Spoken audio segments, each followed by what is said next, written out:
안녕하세요. 해시드 대표이사 김서준입니다. 흔히 해시드는 언론을 통해서 블록체인에 투자하는 투자사라고 알려져 있지만 사실 저희가 투자하는 대상은 프로토콜 경제를 만들어가는 기업이나 프로젝트들입니다. 오늘 이 시간을 통해서 저희가 생각하는 프로토콜 경제의 비전과 왜 프로토콜 경제가 플랫폼 경제의 다음 버전의 경제 모델이 될 수 있는지, 그리고 이 프로토콜 경제의 킬러 어플리케이션 섹터로 떠오르고 있는 탈중앙화 금융, 그러니까 디파이 섹터에 대한 시장 상황과 기회에 대해서도 공유를 해드리려고 합니다. 모든 종류의 생명체 그리고 조직들은 외부에서 영양분을 받아야만 성장을 할 수 있습니다. 기업도 마찬가지인데요. 흔히 기업이 성장되기 위해서는 다음과 같은 세 가지 종류의 자원이 확보되어야 한다고 이야기합니다. 첫 번째는 인재고요. 두 번째는 외부에서의 금융적인 자원, 세 번째는 비즈니스상의 네트워크입니다. 이것들을 보통 확보하기 위해서 기업에서는 뛰어난 조직의 구성원들이 치열하게 좋은 사람을 계속 채용하기 위한 다양한 노력을 하고, 외부에서 투자금을 받거나 채권을 발행하는 방식으로 자금을 확보하고, 우리 기업과 협력해서 더욱 빠르게 상호 협력하며 성장할 수 있는 기업들을 찾아 나서게 됩니다. 그런데 이런 식으로 비즈니스가 성장하기 위해서 외부의 자원을 확보하는 일들을 기업에서 자체적으로만 하는 게 아니라 만에 하나 외부의 도움을 자연스럽게 받아가면서, 그러니까 마치 과일을 놔두면 초파리가 날아드는 것처럼 잘 정교하게 설계된 어떤 비즈니스 모델을 통해 외부에 있는 참여자 누구나 우리 기업을 위해 일하고 또 업사이드를 나눠 가져갈 수 있는 그런 형태의 경제 조직을 만들 수 있지 않을까에 대한 게 바로 오늘 제가 설명드릴 프로토콜 경제에 대한 이야기입니다. 그래서 오늘 발표 주제인 프로토콜 경제라는 개념에 앞서서 그럼 프로토콜이라는 단어의 뜻에 대해서도 다시 한번 생각을 해보는 시간을 가지겠습니다. 사전상으로 프로토콜이라는 단어를 검색해보면 굉장히 많은 뜻이 나오는데요.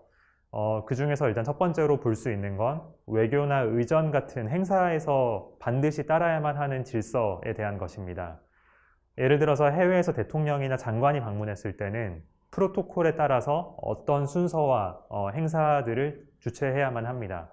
뭐 이럴 때는 저렇고 저럴 때는 이렇고 이렇게 마음대로 하면 되지 않고요. 항상 지켜야만 하는 어떤 관례, 이런 것들을 프로토콜이라고 이야기합니다. 저는 이공계에서 공부를 했는데요. 과학에서의 실험 과정에서도 프로토콜이라는 단어를 굉장히 많이 씁니다. 모든 조건들을 항상 동일하게 맞춰놓고 동일한 순서대로 과학적인 실험을 해야만 동일한 결과가 나오기 때문에 과학 실험에서의 프로토콜은 매우 중요합니다. 저는 컴퓨터공학을 전공했는데 전 수업 시간 동안 프로토콜이라는 단어를 정말 많이 들었습니다. 컴퓨터 프로그래밍 랭귀지가 작동하는 방식도 철저하게 프로토콜에 의해서 항상 동일한 조건에서는 동일한 방식으로 프로그램이 실행되게 되어 있습니다. 이처럼 프로토콜은 반드시 지켜야만 하는 어떤 절차적인 과정이라고 말씀드릴 수 있을 것 같은데, 사실 현실의 비즈니스는 이렇게 프로토콜로 꼭 돌아가지는 않습니다. 예를 들어서 정말 많은 직장인들이 밤에 술 한잔 하면서 신세한탄을 하는 많은 과정들을 보면 내가 일한 만큼 투명하고 공정하게 보상을 받을 수 있을까에 대한 것들이 있고요. 기업 입장에서 내가 우리 제품에 납품을 할 수 있는 큰 회사를 찾거나 파트너십을 맺는 과정들도 프로토콜에 의해서 투명하게 그런 걸 찾을 수 있다라기보다는 우연히 누가 도와주거나 그런 인맥을 통해서 보통 만들어지는 과정들이기 때문에 사실 현실 세계의 비즈니스는 그렇게 프로토콜화 되어 있지는 않다라는 걸 아마 모두가 공감을 하실 겁니다. 디지털 자산 시장의 시초를 알리게 된 자산이라고 할 수 있는 비트코인의 특성에 대한 이야기를 잠시 하고 넘어갈까 합니다. 비트코인에 대한 여러 가지 정의와 특성에 대한 해설들이 있는데요. 저는 비트코인의 특징을 인류가 만들어낸 최초의 프로토콜 형태의 경제 조직이다 라고 이야기를 하곤 합니다. 굉장히 많은 부분에 있어서 주식회사가 만들어지고 동작하는 것과는 정반대편의 방식으로 성장을 해온 것이 비트코인 네트워크의 특징인데요. 예를 들어서 비트코인은 일단 주식회사가 아닙니다. 비트코인 주식회사라는 개념은 존재하지 않고요. 비트코인의 창업자가 여전히 누군지 우리는 알지 못하고 비트코인 주식회사의 대표, 임원, 직원 이런 사람들이 결정되어 있지 않습니다. 저도 비트코인을 채굴했던 적이 있는데요. 누구나 비트코인 채굴기의 프로그램을 실행시키기만 하면 순간적으로 비트코인 네트워크의 운영자 중에 한 명이 될 수 있고, 반대로 채굴기를 끄는 순간 운영 조직에서 바로 탈퇴를 할 수가 있습니다. 여러 가지 기업들이나 금융기관들의 그 트랜잭션 데이터나 그런 장부상의 내역들은 절대로 외부에 투명하게 공개하지 않지만, 비트코인 네트워크에서 만들어지는 모든 데이터들은 외부에서 누구나 조회를 할 수 있습니다. 이것도 굉장히 큰 차이점이고요. 그 다음에 비트코인 네트워크의 또 다른 특징 중에 하나는 디지털 자산을 금융기관의 수탁 없이, 도움 없이 누구나 자기가 실제로 수탁을 할 수 있고, 또한 멀리 떨어진 누군가에게 금융기관의 개입 없이 전송할 수 있다는 또 특징을 가지고 있습니다. 이게 굉장히 큰 의미를 가지는데요.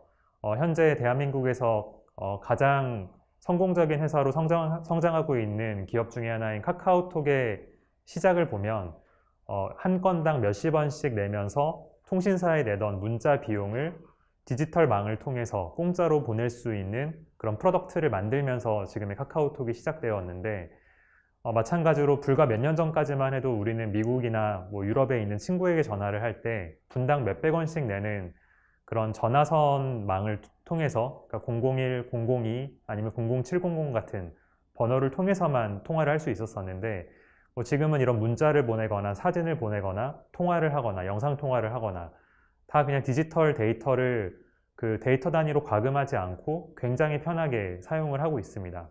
그러니까 결국 이런 데이터들은 무선 통신 데이터들을 통해서 데이터만 주고받을 수 있으면 굳이 낡은 통신사가 만들어 놓은 그 네트워크를 거치지 않고 훨씬 싸고 저렴하고 효율적으로 데이터를 교환할 수 있다라는 게 증명이 된 셈인데요.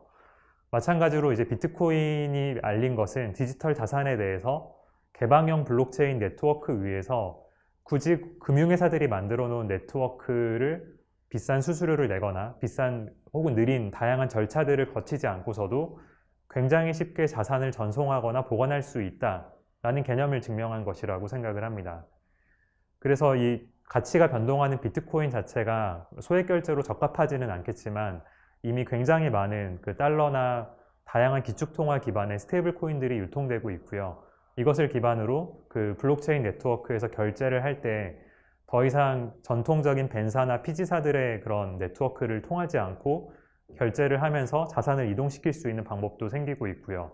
부동산이나 주식 같은 전통적인 에셋 클래스들에 대해서도 그것들을 다룰 수 있는 라이센스를 가지고 있었던 회사의 어떤 금융 네트워크를 벗어나서도 거래를 하거나 교환을 할 수 있는 그런 방식들이 빠르게 열리고 있다라는 게 이 비트코인이 처음 만들어낸 디지털 자산을 금융기관의 도움 없이 전송하거나 수탁할 수 있다라는 개념에서 파생된 그런 혁신적인 아이디어라고 설명드릴 수 있을 것 같습니다.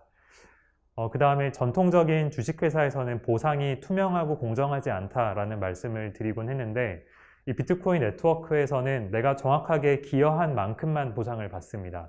더도 아니고 덜도 아니고 비트코인 네트워크의 보안성을 높이기 위해서 해시레이트를 제공한 만큼 보상을 받기 때문에 그런 불만이 있을 수가 없고요.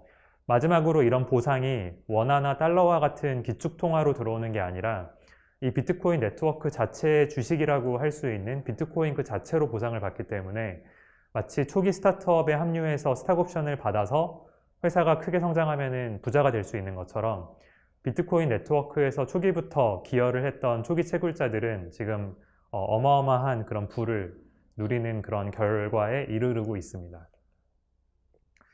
그래서 이 전통적인 기업과 프로토콜 기반의 네트워크에서 이 비즈니스의 가치가 움직이는 과정을 보면 굉장히 다르다라고 도식화해서 보여드릴 수 있는데요. 이 기업에서의 모든 가치를 만들어내는 주체들은 일반적으로 직원들인데 이들이 만들어낸 가치의 총합은 두 가지 덩어리로 나눠집니다. 이들에 대한 보상과 비용으로 나가는 한 가지 풀이 있고요. 다른 쪽은 영업이익이라는 형태로 주식 가치에 반영이 되게 됩니다. 그렇기 때문에 직원들은 이율 배반적으로 내가 가치를 만들었지만 영업이익이 많이 나야만 이 회사 가치가 올라가기 때문에 그런 갈등이 많은 기업에서 생기고 있는 거죠. 반대로 프로토콜 기반의 경제 조직은 이 직원들과 쉐어홀더들, 주주들 뿐만 아니라 또 다른 새로운 플랫폼 경제 이후에 발생하고 있는 비즈니스 모델의 특징 중에 하나인 직원이 아닌 커뮤니티의 참여자들이 실질적으로 가치를 만들어가는 그런 모델에 대해서도 업사이드가 있는 에셋으로 함께 보상을 하고 커뮤니티를 거대하게 만들어서 함께 이 네트워크를 성장시킬 수 있는 구조를 만들 수 있다라는 부분에 있어서 훨씬 더 많은 가능성을 포함하고 있는 경제 조직이다라고 말씀을 드릴 수 있습니다. 지금 우리가 살고 있는 경제 모델을 지배하고 있는 비즈니스는 다 플랫폼 모델이다라는 데 동의를 하실 겁니다. 플랫폼 경제 모델의 특징은 기업은 플랫폼까지만을 만들고 그 위에서 서비스나 상품을 만들어 유통하는 것은 실질적으로 커뮤니티의 참여자들인데요. 예를 들어서 아마존이나 알리바바에서 물건을 팔고 있는 사람들은 알리바바나 아마존의 직원들이 아닙니다. 유튜브나 페이스북의 컨텐츠를 만들어 유통하는 사람들도 페이스북이나 유튜브의 직원들이 아니죠. 우버는 자동차를 직접 가지고 있지 않고요. 에어비앤비도 직접 호텔을 소유하고 있지 않지만 굉장히 확장성 있게 커뮤니티의 참여자들이 이 플랫폼 위에서 경제활동을 할 수 있는 판을 만들어줌으로써 굉장히 빠르게 성장했고 여전히 빠르게 성장 중입니다. 그런데 이 가장 완성형처럼 보였던 플랫폼 경제 모델이 최근 들어 굉장히 많은 한계와 문제점에 대해 지적을 받고 있습니다. 대표적으로는 굉장히 비싼 수수료에 기인하는데요. 애플과 구글의 마켓플레이스가 이 모바일 생태계에서 30%의 매출 수수료를 취하는 게 과연 적절한가에 대해서 굉장히 많은 반발이 일어나고 있고요. 세계 최대의 게임 회사인 에픽게임즈도 여기에 반발해서 애플 스토어에서 게임들을 다 빠지는 한이 있더라도 여기에 대한 문제 제기를 하고 훨씬 더 수수료율이 낮은 그런 마켓플레이스를 만들겠다라는 비즈니스를 실행하고 있는 중입니다. 다른 한편으로는 이렇게 그 플랫폼을 운영하는 기업이 자기들의 플랫폼 내부의 어떤 정책이나 알고리즘들을 바꿀 때 이게 언뜻 생각하기에는 기업이 자기의 어떤 플랫폼을 수정하는 거니까 뭐가 문제냐라고 이야기할 수 있겠지만 그런 것들을 수정하는 데 있어서 커뮤니티에 많은 영향을 주기 때문에 커뮤니티가 반발을 하고 나아가서는 국가까지도 제재를 하는 그런 일들이 끊임없이 일어나고 있습니다. 예를 들면 국내에서는 배달의 민족이 수수료 체계를 바꿨을 때 많은 음식점 점주들과 공정거래위원회에서 태클을 걸기도 했었고요. 최근 들어서는 네이버가 그 검색 노출 알고리즘을 변경했다가 200억이 넘는 그런 벌금을 맞기도 했었습니다. 많은 이커머스들도 비슷한 식으로 노출 알고리즘을 어떤 식으로 만들고 운영할지에 대한 투명성, 공정성에 대한 지적을 끊임없이 받고 있습니다.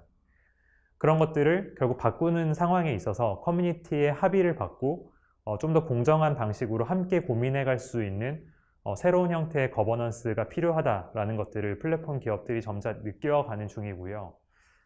제가 앞서 말씀드렸던 것처럼 이 플랫폼이 거대하게 수십조, 수백조 혹은 천조 이상의 기업으로 성장하는 동안 이 플랫폼에 참여했던 초기 참여자들은 여전히 가난한 게 과연 정당한 일인가에 대한 의문들도 계속 생기고 있습니다. 예를 들어서 우버의 초창기부터 활동했던 드라이버들은 여전히 가난한데 이런 문제를 해결하고 지속 가능하게 성장하는 커뮤니티를 만들기 위해서 실제로 2018년 겨울부터 우버도 이제 SEC한테 우리 드라이버들에게도 스탁 옵션 같은 걸 제공할 수 있도록 허용해달라는 서한을 보내기도 했습니다. SEC도 에어비앤비도 SEC에 비슷한 그런 서한을 보내기도 했었고요. 다른 측면으로는 이 중앙화된 서버 기반의 플랫폼에 쌓이고 있는 데이터를 기반으로 굉장히 많은 플랫폼 회사들이 정보를 독식하고 이 개인정보를 가지고 불법적인 용도로까지 판매를 하면서 과도한 돈을 벌고 있는 이 구조에 대한 여러 가지 제재들도 생기고 있습니다. 특히 미국이나 유럽에서는 개인정보보호법이 강하게 들어오면서 플랫폼이 참여하는 개인들의 개인정보를 함부로 유용하지 못하는 그런 제도들이 만들어지고 있죠. 마지막으로는 이런 중앙화된 서버 기반으로 글로벌 비즈니스를 하는 회사들이 이런 식으로 중앙화된 서버 기반의 비즈니스가 오히려 중앙화된 공격 포인트 때문에 국가로부터 한순간에 제재를 받고 엄청난 투자를 하고 운영하던 걸 한순간에 잃어버릴 수도 있는 그런 경험을 하면서 국가의 그 센서십으로부터 자유롭게 비즈니스를 할 수 있는 그런 새로운 형태의 기술적 기반을 찾을 수밖에 없는 그런 상황이 시작됐다라는 겁니다. 여기서 대표적인 사례가 이제 틱톡의 사례인데요. 그동안 틱톡이 미국 시장에 투자하고 인수했던 기업들이 정말 적지 않은데 트럼프 대통령의 한마디 때문에 결국 미국 그 정권과 친한 기업의 투자를 받는 방식으로 겨우겨우 미국에서 사업을 이어나갈 수 있게 되는 그런 사태가 발생했고요. 다른 글로벌 플랫폼을 운영하는 많은 IT 회사들도 이런 일들이 언제나 다시금 반복될 수 있기 때문에 어떻게 해야 더 자유로운 인터넷 환경에서 글로벌 비즈니스를 할 수 있을까에 대한 고민을 시작한 상황인 것 같습니다. 지금까지 말씀드렸던 이 플랫폼 경제의 기술적인 기반과 비즈니스 모델에서 불거진 많은 문제들을 블록체인 기반의 프로토콜 경제는 해결할 수 있는 많은 힌트를 가지고 있습니다. 그래서 저희가 하는 일을 다시 한번 소개해드리자면 이 프로토콜 경제가 플랫폼 경제의 다음 버전의 경제 모델이 될 수 있을 거라고 생각하고 이 프로토콜 경제에서의 다음번에 구글, 아마존, 페이스북 같은 회사를 발굴하고 투자해내는 일이 바로 저희 해시드가 하고 있는 일입니다. 그럼 이제 개념적인 내용에서 넘어가서 실질적인 사례로서 이 프로토콜 경제에서 빠르게 성장하고 있는 섹터인 탈중앙화 금융, 디파이에 대한 이야기를 해보도록 하겠습니다. 이 디파이라고 하는 개념은 용어가 나오기 훨씬 이전인 한 2017년 가을, 겨울 정도부터 시작이 되었는데요. 스마트 컨트랙트의 코드 베이스로 실질적인 금융 서비스를 A부터 Z까지 다 소화할 수 있는 굉장히 이상적으로 자동화돼서 돌아가는 어떤 금융기계 같은 서비스이자 플랫폼이라고 비유를 할 수 있을 것 같습니다. 이 디파이가 등장하면서 반대로 그동안 있었던 블록체인 기반의 중앙화된 요소가 있었던 서비스들을 CFI라고 부르는 새로운 그런 흐름이 생겼는데요. 예를 들어서 중앙화된 모든 거래소들은 사실은 CFI에 해당되는 것이고요. 왜냐하면 거래소에 돈을 보내면 바로 입금이 보통 되지 않고 수동으로 검사를 하거나 하는 과정들이 존재하고요. 또한 상장된 토큰들에 대해서도 거래소가 중앙화된 방식으로 심사를 하고 상장된 토큰들만 거래를 할 수 있기 때문에 혹은 또 서비스의 전반적인 서버 점검이나 이런 것들이 중앙화된 판단으로 일어나면서 거래를 못하는 시간들도 발생하기 때문에 이런 거래소를 비롯해서 대부분의 블록체인 기반의 금융 서비스들은 디파이가 아니라 CFI로 존재했었다라고 말씀드릴 수 있고요. 디파이는 그런 요소 없이 무조건 항상 돌아가고 A라는 버튼을 누르면 항상 A가 나오고 그런 것들이 보장되는 형태의 코드가 법이라고 할 수 있는 그런 프로토콜을 이야기합니다. 이 디파이의 가장 큰 특징은 무신뢰성과 결합성이라고 설명을 드릴 수 있습니다. 이 무신뢰성은 카운터파티에 대한 신뢰도를 애초에 생각할 필요가 없다라는 것인데요. 예를 들면 비트코인에서 전송을 할 때 상대방에게 내가 전송을 하면 가지 않을지를 걱정할 필요가 없습니다. 무조건 비트코인 네트워크에서 전송한 거는 전송이 되고 거기에 대한 내역을 이제 원장을 그 분산 원장에서 확인할 수 있는 것처럼 이 디파이에서는 무신뢰적으로 내가 어떤 트랜잭션을 만들거나 거래를 할 때 무조건 실행된다라고 하는 것에 대해서 확신을 가지고 직접 서비스를 사용하거나 또한 다른 디파이의 입장에서 이미 다른 사람이 만들어 놓은 디파이를 가지고 허가 없이 결합을 함으로써 더 새로운 어플리케이션이나 플랫폼을 만들어 갈 수 있는 그런 장점을 가지고 있습니다. 그래서 진정한 개방형 금융이다라고 설명을 드릴 수 있을 것 같은데요. 예를 들어서 메이커다오라고 하는 담보대출 프로토콜을 보면 이 메이커다오를 통해서 이더리움을 담보물로 맡기고 거기서 발행되는 탈중앙화 합성자산 스테이블 코인인 다이라고 하는 스테이블 코인을 가지고서 카이버 네트워크 같은 거래소에서 거래를 할 수도 있고요. 또한 이 메이커에서 담보로 맡겨놓은 이더리움이 청산될 때도 카이버 네트워크와 같은 탈중앙화 거래소에서 자동화된 방식의 청산이 일어나면서 결합이 일어나고요. 이 다이라고 하는 걸 컴파운드라고 하는 좀 종합적인 예금 대출 플랫폼에 집어넣으면 C다이라고 하는 유동화되어 있는 예금 증서가 나오고 이 C다이에는 매번 블록마다, 매 이더리움 블록마다 그 이자가 쫓아다니면서 떨어지는 그런 결합성이 또 발생되게 됩니다.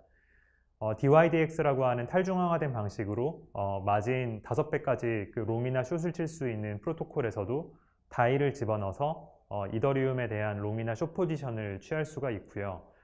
지금까지 말씀드렸던 몇몇 그런 탈중앙화 금융 서비스들을 하나의 어플리케이션에서 마치 한국에서 비유를 하자면 뱅크샐러드 같이 손쉽게 관리를 한 번에 할 수 있는 그런 어플리케이션 중에 대표주자라고 할 수 있는 그런 인스타 뎁에서도 다 연결을 해서 손쉽게 관리를 하거나 거래를 할 수가 있습니다. 근데 이런 식으로 이루어지는 그 결합들이 중앙화된 비즈니스와 비즈니스 사이의 파트너십으로 일어나는 게 아니라 설사 개발자들끼리 한번 뭐 전화 한 통 하지 않아도 프로토콜들이 다 개방되어 있고 스마트 컨트랙트를 누구나 볼 수 있기 때문에 무신뢰적으로 또는 허가 없이 결합해서 그런 것들을 만들어낼 수 있다라는 게 디파이의 큰 특징입니다. 전통 금융에서 10년, 20년에 걸쳐서 핀테크가 천천히 중앙화된 파트너십과 협력과 개발을 통해서 만들어 온 것들을 불과 1, 2년 사이에 개념적으로는 거의 다 따라잡았고요. 전통 핀테크에서 상상도 못할 만큼의 혁신적인 상품들을 만드는 일들도 최근 들어 계속 벌어지고 있는 그런 흥미로운 시장입니다. 탈중앙화 금융 섹터가 얼마나 빨리 성장하고 있는지에 대한 대표 지표 중에 하나가 토탈 밸류 락드라고 해서 이제 얼만큼의 자산이 탈중앙화 금융에 예치되어 있는가에 대한 그런 지표도 유의 깊게 볼 수가 있는데요. 특히 이제 2020년 4월을 기점으로 해서는 거의 매달 한 2배에 가까운 정도로 예치 금액이 폭발적으로 성장을 하고 있습니다. 사실 뭐 작년까지만 하더라도 연평균 3배에서 4배 정도의 가파른 성장들이 계속 이어져 왔는데 그게 무색할 정도로 최근 들어서 성장이 빨라졌고요. 현재는 10조가 훨씬 넘는 금액이 탈중앙화 금융에 예치가 되어 있습니다. 여기서 제가 예시로 든 다양한 로고들은 좀 대표적인 서비스들 몇 가지만 언급을 하면서 집어넣어 놨는데 사실 지금은 이런 어떤 서비스의 로고를 담는 게 의미가 없을 정도로 거의 매 주마다 10개, 20개 이상의 탈중앙화 금융 서비스들이 폭발적으로 시장에 나오고 서로 결합성을 만들면서 이런 거대한 마치 눈을 굴리면서 눈덩이가 커지는 것처럼 금융 생태계를 만들어 가고 있습니다. 그러면 왜 이렇게 갑자기 디파이가 성장하기 시작했을까? 이게 갑자기 없던 데서 만들어진 게 아니라 지난 몇 년의 시간 동안 마치 뭐 빙산이 떠오르기 밑면에 거대한 얼음 덩어리가 있는 것처럼 다양한 인프라들이 차곡차곡 쌓이고 많은 발전들 끝에 드디어 이제 어플리케이션이라고 할 수 있는 디파이들이 본격적인 사용성을 보장하면서 폭발적으로 성장하고 있다라고 말씀을 드릴 수 있을 것 같아요. 그래서 디파이의 그 생태계에 대한 저희가 이제 해석을 해서 그린 어떤 그림인데요. 가장 왼쪽에 있는 게 법정화폐와 암호화폐 사이에 온램프, 오프램프, 그러니까 법정화폐를 암호화폐로 교환하거나 반대로 암호화폐를 법정화폐로 내려주는 다양한 채널들이 그동안 나왔다라고 설명드릴 수 있고요. 그것들을 사용자 관점에서 하드웨어 월렛이나 소프트웨어 월렛으로 관리할 수 있는 그런 툴들도 많이 나왔고, 그 다음에 블록체인 밖에 있는 금융 데이터 등을 블록체인 내부에서 스마트 컨트랙트가 인지하고 금융적인 어떤 판단을 할 수 있도록 만들어주는 오라클들도 그동안 많은 발전을 했고요. 그러니까 탈중앙화 거래소와 탈중앙화 거래소들을 한데 묶어서 어그리게이션 해주는 그런 프로젝트들도 많이 나왔고, 이제 이들을 기반으로 정말 많은 뭐 랜딩 프로토콜, 리퀴디티 풀, 마진 트레이딩, 합성자산 뭐 등등의 이제 서비스들이 쏟아져 나오고 있는 게 지금 작금의 상황입니다. 다양한 디파이 섹터 중에서도 이 디파이 섹터 전체의 시장 크기를 현저하게 키울 가능성이 가장 높은 섹터는 제 개인적으로는 합성자산 쪽이라고 생각을 합니다. 아까 제가 메이커다오를 설명드리면서 합성자산으로 달러에 그 패깅되어 있는 스테이블 코인을 만들어냈다라고 설명을 드렸는데요. 실제 1달러를 은행에 넣지 않고서도 그 1달러보다 더 초과 가치를 가지는 암호화폐 자체를 그 담보로 잡아놓고 달러에 연동이 되어 있는 자산을 발행할 수 있었다라는 게 메이커가 이제 만들어낸 굉장히 큰 개념인데, 같은 방식으로 원화나 뭐 엔화나 위안화나 이런 다양한 기축 통화들도 실제로 지금 발행이 되고 있고요. 넘어서서 뭐 전통적인 다양한 금융 상품들이나 자산들, 예를 들면 오일, 골드, 혹은 S&P 500, 애플이나 테슬라의 주식, 뭐 이런 에셋들도 토큰화돼서 다양한 합성자산 시장에 지금 발행이 되기 시작하고 있고요. 또 재밌는 건 이런 다양한 상품군들을 조립을 해서 과거에는 파생 상품을 만드는 건 굉장히 소수의 금융회사의 시니어 퀀트들만이 그런 것들을 할 수 있었는데, 어떤 개발자들도 이렇게 깔려있는 그 다양한 토큰들을 가지고서 또 다른 합성 자산이나 파생 상품들을 쉽게 만들어 나갈 수 있다는 데서 굉장히 많은 그런 창의적인 금융이 만들어질 수 있는 가능성이 열리고 있다라고 말씀을 드릴 수 있습니다. 컴파운드는 이 탈중앙화된 블록체인 기반의 예금 대출 프로토콜이라고 말씀을 드릴 수 있는데요. 이 컴파운드에서는 예를 들어서 뭐 다이나 USD 코인 같은 달러 기반의 토큰들을 포함해서 다양한 그 이더리움 기반의 에셋들을 집어넣으면 이자를 주고요. 반대로 담보대출의 형태로 이자를 내면서 빌려갈 수도 있는 그런 마치 은행 같은 형태의 그 프로토콜입니다. 이 컴파운드의 성장 과정을 보면 전체 예치 금액이 한 3달 반 정도 전부터 굉장히 폭발적으로 성장을 시작했는데요. 어떤 일이 있었냐면 원래 컴파운드는 자체적인 어떤 토큰을 발행하지 않고 그 주식 가치로만 VC들에게 투자를 받았던 그런 회사였습니다. 그러다가 얼마 전에 이 주식 가치를 다 의미 없게 만들고 투자자들에게도 토큰으로 가치를 컨버전을 시켜준 다음에 그 날짜를 기준으로 해서 이 컴파운드라고 하는 프로토콜에 예금을 맡기거나 대출을 해가는 사람들에게 날마다 그 예금 풀과 대출 풀에 대해서 일정 비율만큼의 컴파운드 토큰을 마치 스탁옵션을 주는 것처럼 뿌리기 시작했습니다. 그러니까 비유를 하자면 어떤 인터넷 은행이 갑자기 문을 열었는데 처음에 그 인터넷 은행에는 잔고가 없었겠죠. 거기에 새롭게 신규 계좌를 만들어서 예금을 맡기거나 대출을 해가는 사람에게 그 인터넷 은행에 주식을 조금씩 더 주기 시작했다라고 비유를 할 수 있을 것 같습니다. 그러면 다른 경쟁은행, 전통적인 은행에서 예금을 맡기거나 대출을 해가던 사람들이 그 신규 은행으로 이동할 수 있는 인센티브가 굉장히 크게 발생하죠. 같은 로직으로 컴파운드는 불과 한 3달 만에 전체 예치 자산이 7배에서 8배 가까이 증가하면서 빠르게 시장을 선도하고 있습니다. 그렇게 되면서 또 다른 변화가 하나 일어났는데요. 이 컴파운드라고 하는 블록체인 기반 은행의 주주들이 굉장히 많아졌겠죠. 이들에게 경영을 개방하고 이 컴파운드 토큰을 들고 있는 사람들이 이 경영에 새롭게 제안하고 싶은 여러 가지 정책들이 있으면 누구나 프로포저를 올리고 거기에 대해서 토큰 홀더들이 보팅을 하면서 계속 투명하고 공정한 방식으로 이 거버넌스가 개선되어 가고 있는 모습을 보고 있습니다. 사실 메이커 같은 경우도 지금까지 메이커가 탄생한 지 3년이 가까이 돼 가는데요. 한 주도 빠짐없이 매주마다 유튜브를 통해서 거버넌스 콜을 하면서 이자율을 포함해서 다양한 중요한 정책들에 대해서 커뮤니티의 토큰 홀더들과 함께 개방화된 환경에서 거버넌스를 만들고 의사결정을 해나가고 있고요. 보통 은행들은 이자율이라든지 중요한 정책에 대해서 은밀하게 고민해서 시장을 상대로 기습적으로 발표하는 그런 행태를 보이곤 하는데 정반대로 굉장히 개방적인 그런 경영을 하고 있는 게 탈중앙화 금융의 특징이다라고 말씀을 드릴 수 있을 것 같습니다. 전체 예치 자산액의 증가보다도 훨씬 더 급격한 성장을 보이고 있는 것은 이 탈중앙화 금융시장에서의 거래량의 증가입니다. 2019년 9월, 그러니까 약 1년 전만 하더라도 이더리움 기반의 탈중앙화 거래소에서 전체적으로 거래됐던 거래량이 약 400억이 좀 넘는 정도였는데요.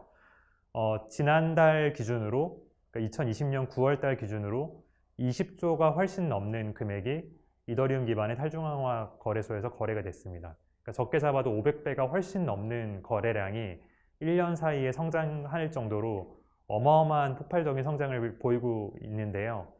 올해 초까지만 하더라도 탈중앙화 거래소가 개념적으로는 재미있는데 이게 실질적인 거래를 하기에는 유동성도 너무 작고 쓰기도 어렵고 그래서 그냥 재미있는 개발자들의 장난감 같다 정도의 그런 평가를 받았던 거랑은 다르게 지난달의 기준으로 보자면 탈중앙화 거래소 중에서 가장 큰 거래량을 만들어낸 유니스왑의 일거래량이 미국에서 가장 큰 암호화폐 거래소인 코인베이스의 거래량을 넘어서는 사건까지 발생했습니다.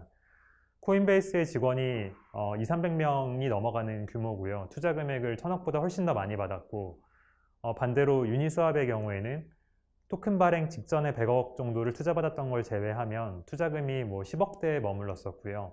올해 초까지만 해도 개발자 3명 정도가 유지하던 굉장히 소수의 팀이었는데 이 탈중앙화 금융, 특히 이제 이더리움 기반의 분산 원장을 씀으로써 다양한 어떤 보안에 대한 비용이나 장비나 이런 것들을 다 없애면서 굉장히 린하게 거래소의 본질은 교환하는 코드만을 잘 만들면 된다라는 걸 집중할 수 있었고, 또 이 유니스왑의 유동성을 부여하는 그런 다양한 유동성 공급자들에게도 보상을 주는 안을 만들면서 정말 이 폭발적인 성장을 이끌어가고 있습니다. 탈중앙화 금융의 또 다른 속성 중에 하나는 말씀드렸던 것처럼 누구나 심지어 제3세계에 있는 개발자들도 이 주류가 되어가고 있는 이 금융 섹터에서 전 세계를 대상으로 서비스를 만들고 투자를 받을 수 있다는 점입니다.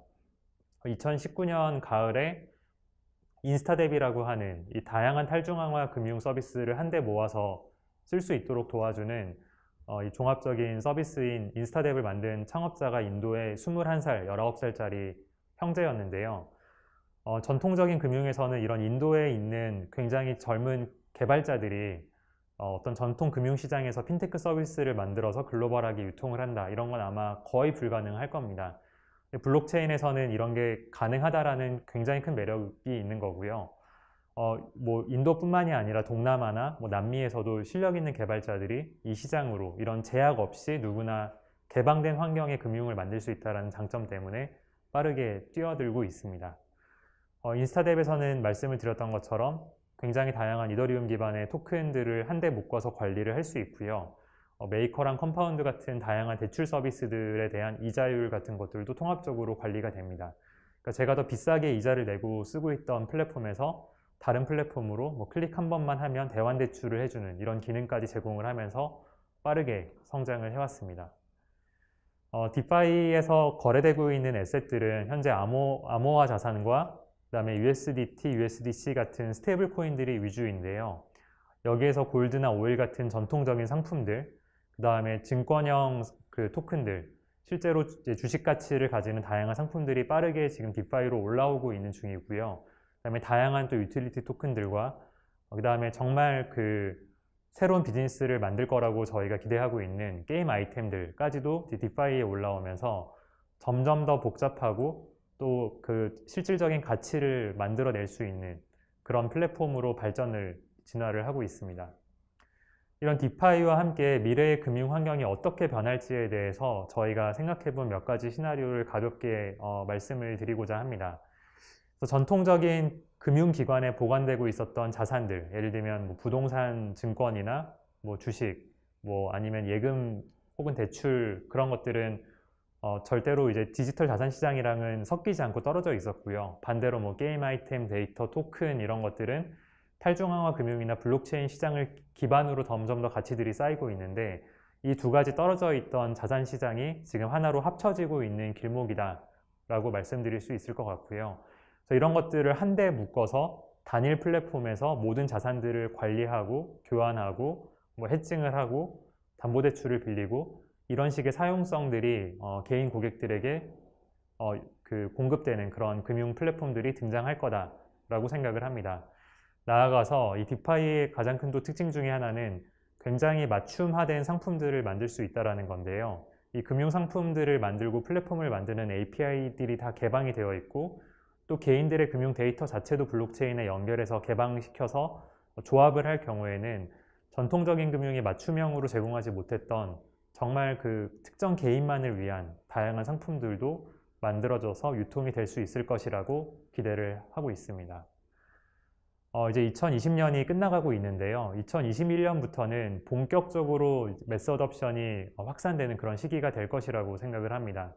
여러 가지 증거들이 있는데, 일단 첫 번째로는 메신저 회사들이 이미 올해 블록체인 네트워크를 개방하고 그 다음에 각자의 메신저에 블록체인 기반의 디지털 자산 지갑을 탑재하고 있다는 점입니다. 한국 사람들이 다 사용하고 있는 카카오톡에도 이미 클립이라고 하는 디지털 자산 지갑이 들어가 있고요. 일본의 전국민 메신저라고 할 수 있는 라인에서도 비슷한 방식으로 이미 블록체인 네트워크를 시작을 했고 관련된 지갑들을 통합시키고 있는 중입니다. 쓸만한 서비스들이 이제 등장하기 시작했을 때 이더리움과 비트코인이 지갑 개수가 적고 일반인들이 여전히 접근하기 어렵다는 점들을 이 많은 사람들이 사용하던 메신저를 기반으로 빠르게 이제 어덥션을 시킬 수 있는 그런 시대가 눈앞으로 왔다라고 생각을 하고요. 페이스북에서도 리브라가 출범을 하게 된다면 무려 20억 명에 달하는 네트워크가 이 블록체인 기반의 그 서비스들 그리고 금융 서비스들을 활용할 수 있게 되는 장이 열릴 것으로 기대를 합니다.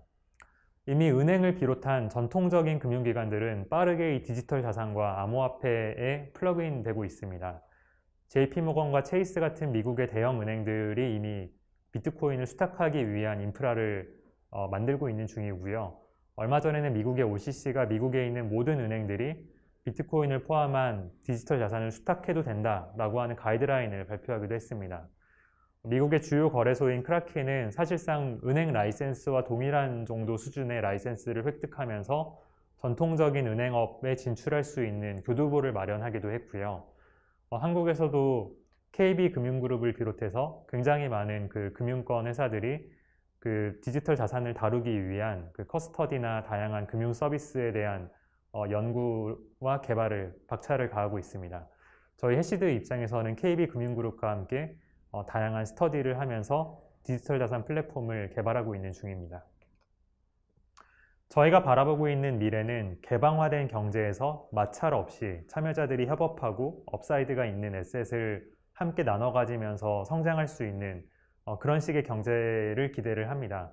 이런 경제가 만들어지기 위해서는 이 중앙화된 서버 기반의 비즈니스, 플랫폼 경제를 넘어서는 프로토콜 경제가 필수적으로 등장해야만 한다라고 생각을 하고 있고요. 거기에 기술적인 기반이 되는 블록체인과 관련된 산업도 앞으로 빠르게 성장할 것으로 기대를 하고 있습니다. 오늘 이 시간을 통해서 프로토콜 경제의 미래와 비전 그리고 탈중앙화 금융에 대해서 다시 한번 좋은 경험이 되시기를 바라면서 앞으로 이제 떠오르고 있는 이 새로운 시장에 대해서 다시 한번 관심을 가져보시기를 바랍니다. 감사합니다.